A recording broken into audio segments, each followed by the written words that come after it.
Welcome to the Blessed Mindset Matters podcast. I'm your host, Dr. Larenz Tolson, and we are broadcasting on WYTV7 Community Broadcasters Network.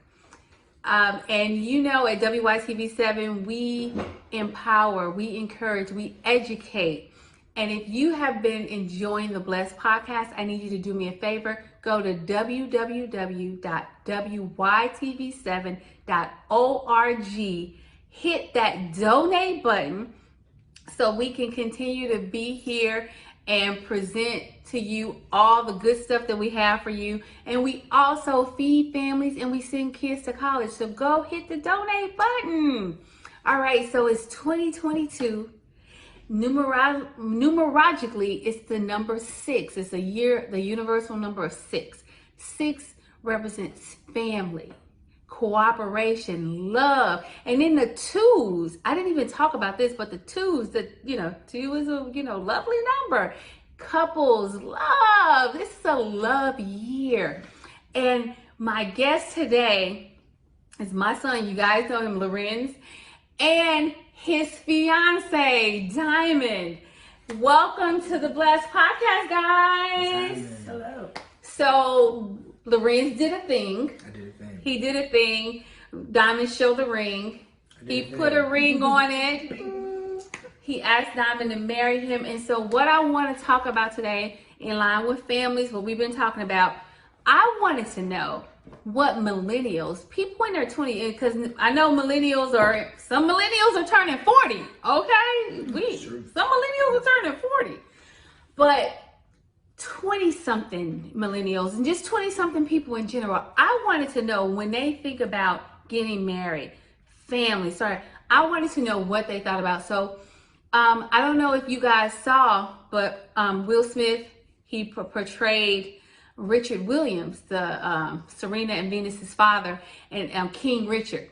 Great movie. Did you guys see it? Mm-hmm. It's a great movie. Great movie. And one of the things, he had this vision for his daughters, and the whole family had to be a part of his vision. Only 2 of the girls were tennis stars, but the whole family, all the girls had to do their homework, all the girls had to get good grades, but the other girls couldn't be in other things because that would have taken the attention away from what everybody was supposed to do. Everybody was at the tennis courts. Yeah. All the sisters was at the tennis courts. It was a family affair. When Venus and Serena, when they win their Wimbledon, they really for real got to thank their sisters, their mom, or that everybody was a part of this vision. And it just makes me wonder, do we think about now do we have visions for our family like that? What do y'all think? Well, for ourselves, I think we have a vision of where we want to be in the position we want to be for our future kids. Mm-hmm. But I also feel like we also want to expose our kids to a lot of things because we don't know who our kids are going to be. We don't know who they want to be.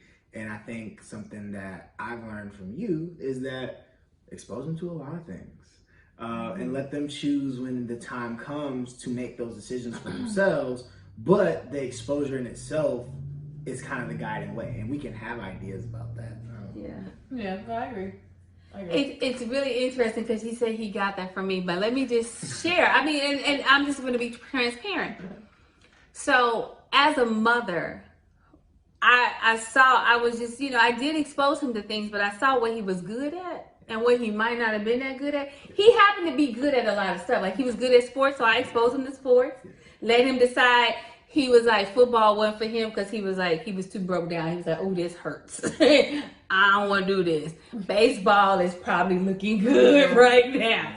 And then so it was just really interesting. So I did expose him, but the thing is, I'm a sports person. So of course I expose them to sport because I'm a sports person. Mm-hmm. A mother that may not be a sports person may not expose her child to sports. Or like, even if it was like a girl, some people expose their girls to sports and not dance. Because I don't know, if you would have been a girl, it might have been all about the dance. It wouldn't have been it probably would have been soccer and basketball. It would have, because I love to dance. I was a dancer. Mm-hmm. So it may have been that. And he had to play piano. Because I believe in the music. Well, let's back it up. Well, let's back it up. that was one of those instances where, as a child, I expressed interest in playing the piano. Now, my means for playing the piano, whether it be Bugs Bunny or not, okay, I expressed and Kirk Franklin. And Kirk Franklin, but Bugs Bunny was the guy because I was like, I want to flip my tails, my tux tails like Bugs Bunny did. So, but that was my, I associated myself with that, and so from there, I was able to then say, hey, I want to learn how to play the piano. But I'm just telling you, I always knew that music was going to be a part of it. But and then then, I mean, even in his name, you know. but his name, God gave me the name David, is because I wanted him to be named Larenz, but God gave me the middle name David because it's like the man after his own heart. But then David was a musician, David was a singer and all that stuff, and I just felt David, and then so it just made sense that he was going to be in music. So I knew for a fact that music was going to be something that I did try to push on you. And then, but here's the thing to parents though, when we have a vision for our kids and our family, we can expose them and try to push them in that direction, but we don't necessarily have to be dogmatic about it, because I just think about like Venus and Serena, they were good. Yeah. And when their dad, exposed them to it and was doing all that, and then they was good at it, and them girls liked that thing. Oh, but let's talk about the Jacksons, because Janet's gonna have a little thing on, and I used to wear my key in my earring. I used to think I was Janet Jackson, y'all, but the fat Janet Jackson, big Janet Jackson. But Joe Jackson had a vision for his family. Everybody was singing, and Janet's gonna talk about that because she wanted to act, and she's a great actor. But the penny is not the man in my. It's not the man in my. Oh, anyway, but he was like, no, we sing in this family, and let's just be clear, her riches is from singing. Yeah, she's a good actor. I like to see her stuff, but she paid from singing. Joe had a vision for his family, and so like, is it a bad thing to present a vision to your family and be like, hey, look, this is what we finna do? Right. I don't think it's a bad thing. No, it's not. I mean, you can introduce the idea, but that does not mean that your child's gonna want to do it. I don't think it's bad to propose well, I would like you guys to do this, and then your child's like, you know what? No. But I don't think it's bad to push that. Because at the end of the day, a child is a child. Yeah.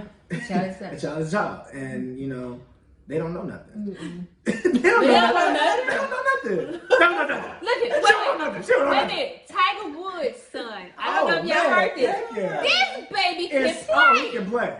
His mother is concerned that it's going to be too much and overwhelming for him to follow in his father's footsteps. But this baby is already doing it. Boss. And then somebody was saying, well, Tiger Woods' dad, he had this vision and he kind of alienated him from his siblings and all this stuff. But I think Tiger understood that, and he's not, because his daughter is always at the golf tournaments with them. So he's not alienated. He was like, hey, look, this is what we all gonna do. I mean, and it makes sense. You talk about your dad is the Tiger Woods. Yeah. All of the money that you live off of comes from sponsorships and him swinging that club. Right.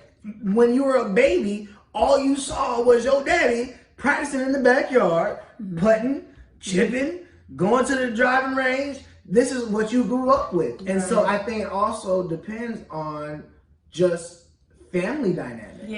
Yeah, even LeVar Ball and his another one. Yeah, that's a great dynasty. Yeah, he had a vision. All my sons are going to the NBA. He has 2 out of the 3 in the NBA. Yeah. So he had a vision, and his boys were born. And the second one is better than the first. Yeah. No, the youngest one better than both of them. But how about this? So we're talking about sports, but watch this. DJ Khaled.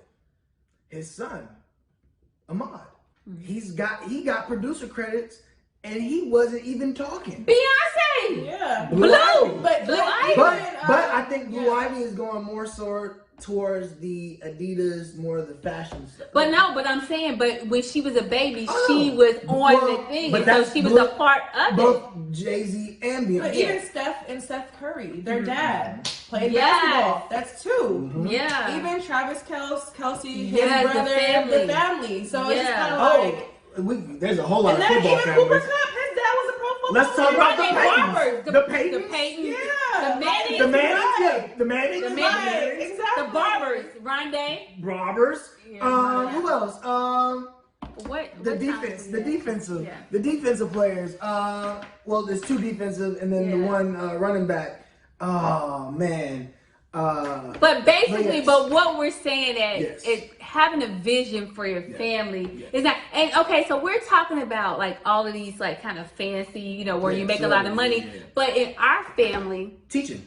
education. Yeah. Even my grandfather, who did not go to college, what he told my sister, he said, when you go on a job, you don't just go to do the job. You go to learn the job so you can teach other people how to do the job. Yeah. So I didn't even realize that, but he was an educator. Yeah. Without a formal education, and then everybody in our family, Larenz is actually a high school teacher. Yeah. But not everybody does. I teach through my podcast, through writing books. Yeah. I do it in the way I'm a financial educator, trying to help people grow their money tax-free, risk-free, to make sure they can protect their families with life insurance. But I'm not just selling life insurance. I'm trying to teach people how to live their lives in a way that makes more sense. And so education, really, that's kind of our legacy. That's kind of our thing. And so it's really interesting how we present it to the people coming up. Yeah. That, hey, our family's about education. Yeah. Do whatever you're going to do, but try to educate people while you're doing it. Yeah. No, for sure. And I it's funny. Well, it was because we talked about this as a family. But education can be in everything. So even though we've been talking about sports,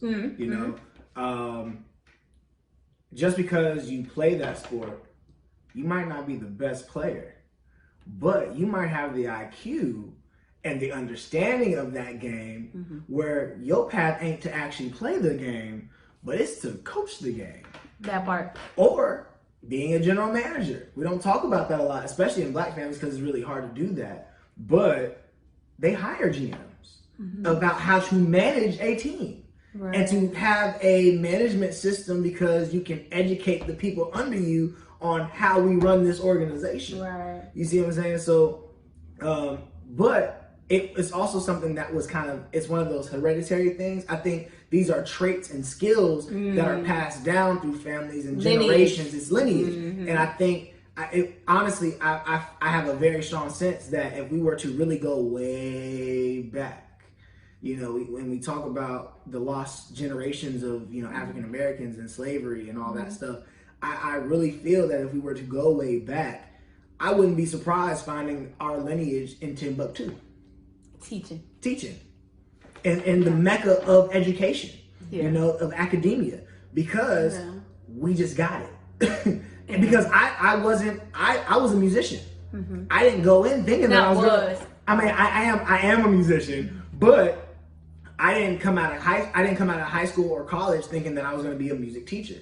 That wasn't my first goal. I wanted to be in the business. I'm still in the business, but it was just something that I already innately had within me, in my spirit, that was given to me as a generational trait. Right. And I think it's very important for families to understand those generational traits, because no matter what you do, those traits still transcend your being. Right. Whether you're going into music, whether you're going into education, whether you're going into sports, whether you're going into film, medicine, technology, all of these things. Right.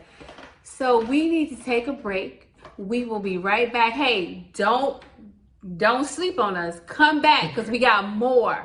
We're talking families. We're talking legacy. We're talking vision. We'll be right back. Looking for something to spice things up this Valentine's Day? Well, you can discover how you can rock the bedroom. Dr. Betsy Greenleaf and WYTV7 presents Rock the Bedroom with Passion and Massage with Lee Jager. This is a women's empowerment seminar held Saturday, February 5th, 2022 at 12 p.m. Eastern, 9 a.m. Pacific. Go to wytv7.org/events to sign up now. And we're back. All right. So we are talking family. We are talking vision for the family. We are talking legacy. So one of the things I really wanted to talk about is the success. Because we've been talking about successful families. Yeah. You know, the Jacksons, successful. Venus, Serena, Williams. We've been talking about successful families. But how do we define success for our kids without putting undue pressure? Like, let's just say, for Tiger Woods, his son may not be like him, right. But would that mean he's not successful if he doesn't do exactly what his dad did? Right. Mm-hmm. You know, so like, what is your definition of success? I'll let you take this first. I'll let you take that one. My definition? I put this. Answer it. You answer it. Okay, fine.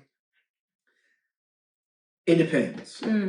I think it really depends. For me, because I can talk for me. Yeah. For me, success is being able to do what I love, and because I'm an educator, being able to at the end of each year, right? I think I had a successful year if I have students and parents, but mainly my students, who come up to me and say, Mr. Tolson, I learned something. So you're successful if they feel like they've learned. If I can feel like they have learned the skills that I've been teaching them throughout the year, if they feel like they are confident in those practices that I have had them do over and over again, if they feel like they have learned to play at a larger or better level than they started at the beginning of the year, and that they just had fun doing what they were learning, this new item or new skill, I succeeded. Okay. You know? But I think it depends on everybody's career. I think it depends on everybody's path, what they define to be successful. And so when you say that, though, and this is like what's really important to me, because I think sometimes there's an undue with social media. Of course. Looking at what other people are doing. And y'all know I like to use this TV show, but it's not that I'm hating on them, but they're like keeping up with the Kardashians. You know, those kind of things, it makes you feel like, well, if I'm not making a lot of money, if I'm not a millionaire, I'm not being able to go on yachts. If not, we live in LA. Yeah. The Rams are hopefully going to the Super Bowl. But guess what? We can't afford to go to the Super Bowl. Are we not successful because we can't go to the, pay $15,000 for a ticket to go to the Super Bowl? Right. And so these are the kind of things, because when you see all these people at the Super Bowl, we like, well, why we ain't there? And then you start thinking, I'm like, and I'm a person that, I'm just being honest, I feel like I'm evolved and I'm, but sometimes it does feel like it weighs like, why can't I afford to go to the freaking Super Bowl? Everyone's priorities are different.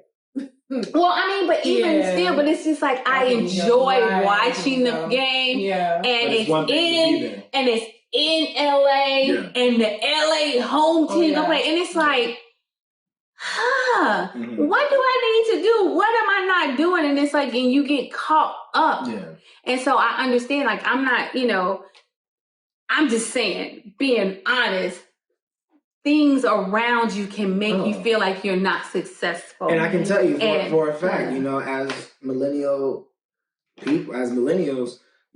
especially like you said, Instagram, you see a lot of other millennials who are taking these trips. They're going and, being flued out, or flued out, having the times of their lives out here on boats, all this kind of stuff.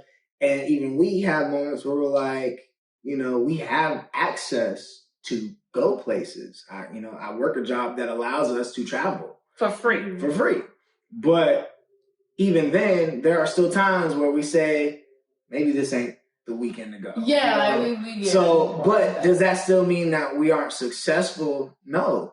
It's just, and I think that's very important for millennials and people who are trying to, for people in general, is to realize you got to put your priorities. And you have to be, I'm a very fact person, Right.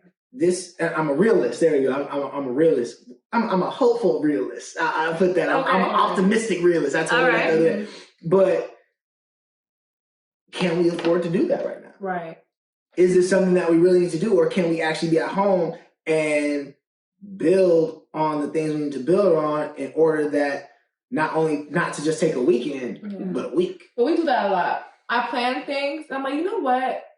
Let's save and do it bigger or do it another time. Our priorities are different. Some people have it to where, I have to do this, but I'm going to spend money on a Rams game that costs. Everyone's priorities are different. Yeah. But I mean. And just like, let's take the Super Bowl. That's $15,000. We are a couple who just got engaged, planning a wedding. Our wedding venue is $8,000. What we spending $15,000 for one day when our important one day is $8,000. And you mean you need $30,000 if you get two tickets. That part. So you know what I'm saying? That's our whole wedding budget right there. It's gone. So we gonna get married at the game. If we gonna spend $30,000, you better say halftime, not after Mary J and them done got off the stage. Oh, introducing Mr. and Mrs. Tolson, okay? I done paid enough for the venue. We'll come with the dressing room. We gonna do it, but we're gonna get married today, okay? That's so funny. But in reality, though, we're talking about legacy. We're talking about building families. These are the things, and why I think a lot of millennials today choose not to get in these types of relationships. Because what do you mean in these type of relationships? When we're talking about long-term marriage, because they don't feel like they're at a point in their life where they can afford these things. Because they want that Instagram life, and they can't afford Instagram life. They want the Instagram gratification of, how much did that ring cost? Yeah. You know what I'm saying? Yeah. When is your bridal shower? What are you going to do? Are you going to, get all your groomsmen and all your bridesmaids, these really expensive gifts? It don't take all that. It don't take all that. Social media. Because if you live by your means and you bring the people that love you for who you are and what you do and not what you have, it don't matter. The moment is still going to be special. And because then what happens is, you want to, again, live by your means so that, again, the whole point of being married and unified is to create a life together and to eventually create a legacy because, not everybody wants kids, but we do. It's like, what type of foundation are we laying out for that next generation? And what's important, like you said, something about priorities and all that. And so it's really important and defining success. Yeah. For yourself, not allowing the world to define success for you, because I think that whole success thing can really mess people up. So if you are out there and you are dealing with like, I'm a failure and all that, you got to change your mindset about what success is, because you may be successful. Like Larenz said, it's not about how much money he made at the end of the year. It was about somebody learned something. Somebody came over, a young woman that I mentor at a job, and she was saying how much my advice meant to her. How she still, even though we haven't been together in a few years, she still thinks about some of the things that I used to say to her at work, and it helps her. That was huge. Yeah. It's like, I am a successful person, even if everybody don't know my name. Y'all might know about Ayana and y'all don't know Raquel, but I'm just as successful because the people that I am touching, they getting it. Yeah. they are learning, they are moving, they are making their lives better. So I am very successful. And I think that when we think about legacy, that's what we got to create. We got to create within our families a structure or something that we help everybody that's coming up to define success. Because if we allow outside to define it, we're going to have more of our babies killing themselves. And that just happened in our family, and it just happened in Regina King's family. If she blessings to that whole family, because we know any family that's dealing with that, because we know what that means. But I'm saying we have to be very intentional in saying things out loud to let people know that they are doing good, that we are proud of them, that they are successful in what they're doing at that moment. And that's the thing. You don't have to be hit. Let's go back to Tiger Woods, baby. Yeah. He's successful just because he picked up and he swings with Serena Williams, baby, y'all. Yeah. Have y'all seen the video? Olympia, she's swinging. I think she ain't won nothing yet, but she's very successful. She got the stands, and she is having a good time. She's very successful. Serena, I hope that she's teaching her that she's successful not because she wins, but because she just out there doing her thing. And it's funny because we're talking about legacy, and recently I've been really into my Madden 22. Okay, and there's a chance where you can create a player, and it's about the franchise, the face of the franchise. But along with that, there's this list about legacy points, right? And so, based on your accomplishments, you create legacy points, and the more accomplishments, the higher your legacy goes. And I think in real life terms, your legacy points comes from who remembers you. So it's not who you know, but it's who know you. Yeah. And I think the more people remember, man, that Mr. Tolson, I'll never forget that guy. That's legacy points. My mentor, Bob Bruning, he has a legacy always in my heart. Because that's the man who taught me. And then I'm making sure that when I teach my students, I got it from this guy. So his legacy will forever live on because I am spreading his name. That's deep. Because like my mom, she was like the consummate teacher. All her babies are doing so well. And everybody remembers Granny and what she does. And I tell people all the time when they meet me, they're experiencing her. Because what she gave to me, they're getting to experience her. And my dad, he's still alive. He's gonna be here to 125 because the reason is because when I turn 100, he has to give me $100. So we're gonna be here for a long time. But anyway, that legacy is it's important. And so when people meet him, they're meeting me.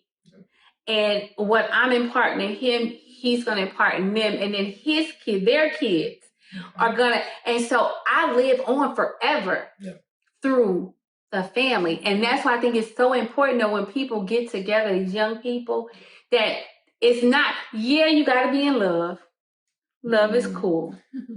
But it's bigger than that. It is. Yeah. It is. And they have to realize that it's bigger than their love. That they have to be able to create a legacy, not just for their kids, but for their children's children. And that's like when we talk about I told him, and it's so funny, people would laugh at me when I say, I was like, have as many kids as you can afford houses. He was like, huh? I say, if you can only afford one house, you should only have one kid because you got that one house to leave that kid. You're going to have 2 kids, you need to make sure you got 2 houses. And people like, what is that? That's legacy. That's creating, making sure they got something. That's what we call generational wealth. And it's not like you gotta have a whole lot of money. You can go to a town that the houses cost $30,000 and buy 4 houses and have 4 kids. You got your thing. It's not about money, people. It's about just thinking that I want to make sure I have something to leave my child, and they leave their children, and they grow on it, because it's important. It's important. Like, as Black people, our wealth is so far below. So, we Caucasian people. Yet we are the highest consumers. We're the highest consumers. And then the thing is, most of it really is houses, real estate. Yeah. I don't have the money to give you a house, but I have a house to leave you. Yeah. That's deep. Yeah. So now y'all can expound on that, because then when y'all kids, y'all can give them a house. So I have enjoyed this conversation. We're gonna bring y'all back, because all year we are talking about families, we're talking about love, we're talking about cooperation, we're talking about legacy. Hey, y'all, get with this. Family, focus on the family in 2022. I promise you will not regret it. Until next week, be blessed. Be blessed. Be blessed.